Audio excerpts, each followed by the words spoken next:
You're listening to Miss Style, Strength, and Grace with Deidre Murphy. This is your one-stop shop for style, fashion, health, and fitness. Deidre's passion is to help empower women to reach their fullest potential, both inside and out. Deidre and her guests will be discussing how to develop your style, health, and lifestyle hacks to energize your day and inspire you to keep reaching higher levels of success. Deidre is a professional fashion stylist, health guru, and Mrs. Washington 2017. It's time to get open and honest with Deidre. Well, hello and welcome to another episode of Miss Style, Strength, and Grace. I'm Deidre Murphy. I'm your host. So excited to be here, and I know it's been a hot minute since I have recorded anything. Long story short, 2020 was just quite a year for all of us. No need to go into details there, but I just wasn't feeling the inspiration to be creative and especially get on to recording podcasts. And now I'm just feeling a little bit more jazzed, ready for 2021. And here we are coming into the third month already of the year 2021. March is coming up. And with that comes obviously St. Patrick's Day, all things green. And it had me thinking about colors and how specifically the color green can be an intimidating color to wear, no matter the time of year or even the festivities, whether it's fall, winter, summer, spring, going into the holidays. Green is just one of those colors that, like I said, can be daunting and intimidating. So it got me to thinking about colors, color tones, undertones, and I wanted to hop on the podcast and record a specific topic covering all things color related, not just green, but how to really choose the colors best suited for your particular skin tone and undertone. So after listening to today's podcast episode, you'll know how to wear whatever color you want and choose colors that will best accentuate your particular undertone in your skin, helping you look more vibrant, youthful, make your eyes pop, and just look your best. So let's dive into the hot topic of the day, as I get asked this question all the time from women. Many of them like to know if I do color draping and swatching and figuring out what their seasons are. And I actually don't. I am trained in color theory, but it's not my passion. My passion is more so the fashion and the styling and the garments themselves rather than the particular colors. However, I do have a little bit of a soapbox to get on. No matter what, I think any woman can choose to wear whatever color she feels most confident in. For example, I'm a little bit more of a warm-toned individual, so should I technically be wearing pink, blush pink, hot pink, all things girly and pink? Probably not. But you know what? Freaking, I want to wear hot pink because it makes my personality shine and it showcases who I really am to my core. So whatever color you want to wear the damn color. But the question begs to still be answered. What colors are best suited for me, or what season am I? And there's always going to be colors that best accentuate your particular coloring, especially when used in cosmetics and accessories and pieces that are closest to your face. So let's break down the first foundational knowledge of color undertones. Most people are either cool or warm toned. There is a small group of individuals that are neutral, so lucky them. But how do you figure out which one you are? The best thing to do is go near a source of natural light, like a window, not necessarily stepping outdoors exactly because you don't want to be completely bathed in sunlight, but you want a nice swath of color from natural light to be bathing in. And you will look at your veins at your thin skin on the wrist. How does the vein itself appear to you? Not the skin around it, but the vein. If the tint of the vein is more bluish or even purplish, you're most likely cool toned. Do you see pink undertones on your cheeks? Do you flush easily when you're getting your heart rate up? When choosing foundation and makeup, do you maybe feel like you need to correct the ruddiness or redness in your skin? If you answered yes to majority of those questions, you're most likely a cool-toned person. I always like to think of examples and kind of give some real-life examples of what I'm talking about. And obviously I could talk about like Snow White, but she's a cartoon, so that doesn't really count. But if you think of celebrities, you might think of Anne Hathaway, Dakota Fanning, or even her younger sister. I want to say her name is Elle Fanning. Even darker toned women like Lupita Nyong'o, and I never say her name right, but even darker toned women can still be cool toned because it's not about how tan you are, but what the undertones are in your skin, which leads me into contrasting with warm tones.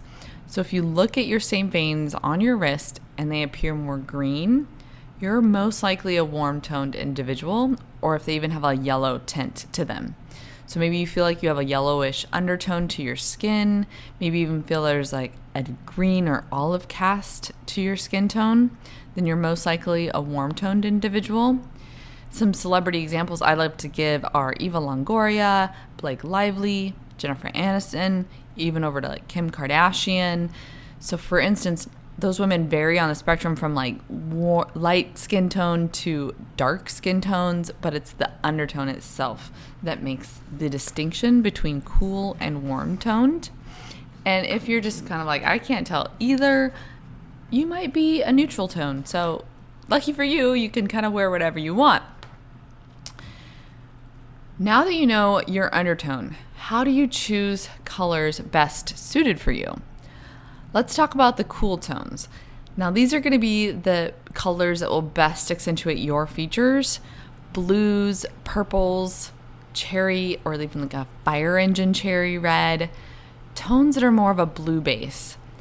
I always love to give the example of Elsa from Frozen. So think of colors like minty green, icy blue, Kelly green, cobalt blue, sky blue.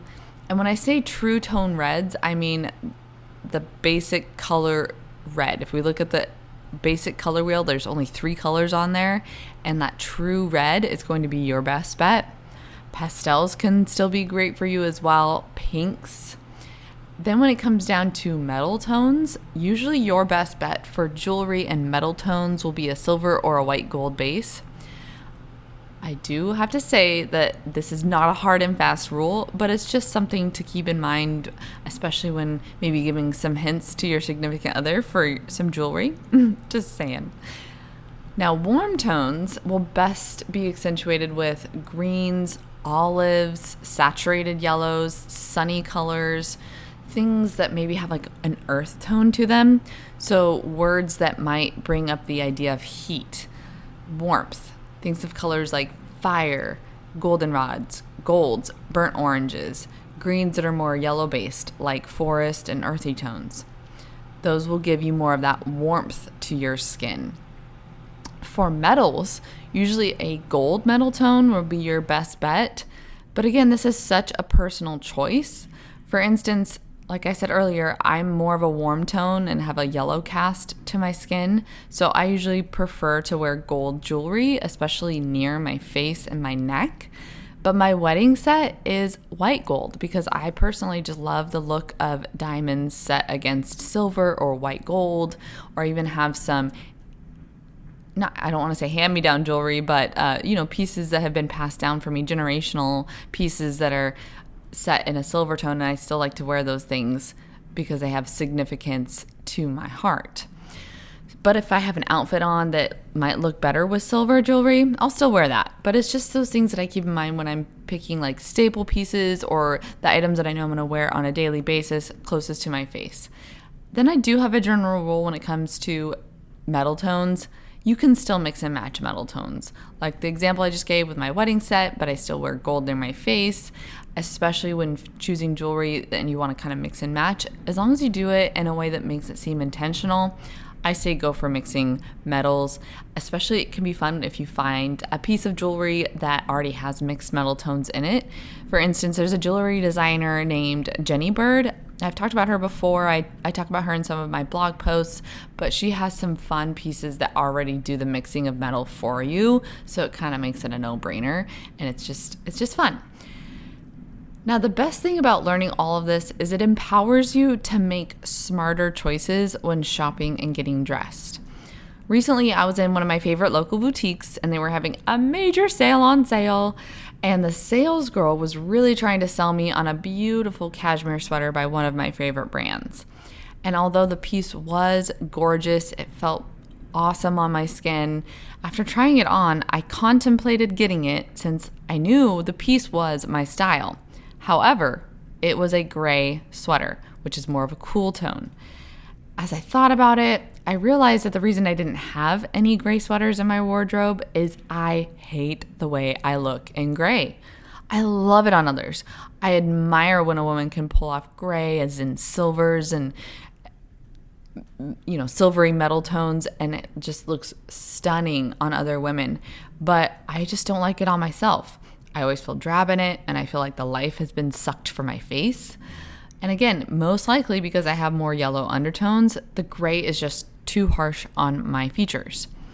So I walked away from the sweater, and I had that knowledge at my disposal to give me the confidence to not only walk away from the sweater and say no without thinking about it and regretting that decision later, thinking, oh, I wish I would have just bought it, but also not having buyer's remorse later on when it sat in my closet, still with the tags on, probably 6 months to a year later. Cosmetics can also be a huge deal when it comes to undertones. Even major makeup brands know this. Have you ever heard of the brand Urban Decay and their best-selling Naked palettes? You've probably seen it at Ulta or Sephora or any of your major cosmetic places.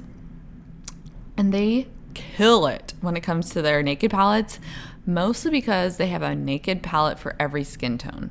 Their Naked palettes are generally for eyes, but I think they have some for like skin and blush, but mainly eyeshadows. They even have a Naked palette called Heat, which, you guessed it, has even more warm-toned colors and powders. Again, having the knowledge of what undertone you are empowers you to find items and products with more confidence. Have you ever wanted to try an extremely bold red lip but can't find that one that works? It probably just has the wrong undertone base to the color itself. If you're a cool-toned individual and you try to wear a red lip that maybe has that tiny tint of yellow to it, it's going to give a bit of an orange cast. And just by looking at the color in the tube, you may not know it. And you might not feel it until you put it on. You're like, it's just not right. Like, what's wrong? And you chalk it up to, oh, I can never wear red lipstick. Well, it's probably that it's just the wrong tone, and you need a red that has a little bit more blue and like cherry pop to it, and that'll be the difference maker for you. Any makeup artist worth her weight in product or any makeup counter representative can probably assist you when finding the best color suited for you, even if it's a similar tone. Like, usually makeup lines have a red for each tone, like a cool base red and a warm base red, so that obviously they can help a myriad of undertones find the right color for them. I do have to kind of wrap this up with colors that work well for anyone. These are going to be your jewel-toned gems. Jewel tones are rich in color, saturated, and work for anyone no matter her age or her undertone. So you might think of emerald greens, sapphire blues, magentas, rich purples, rubies. Anything that feels like a precious stone will be a gem tone, and you can feel even more than semi-precious while wearing a gem tone. I hope today's episode inspires you to have the confidence to wear the colors that make you look and feel your best, and perhaps make others a little green with envy over your expertise in colors and taking risks. With style, strength, and grace, thanks for joining me on the podcast today, and stay tuned for even more episodes. Hey ladies, thanks for listening, and we hope you enjoyed today's episode. To help empower more women, please be a doll and rate, review, and subscribe to this podcast. For show notes and other free resources we mentioned today, go to styledbydeidre.com.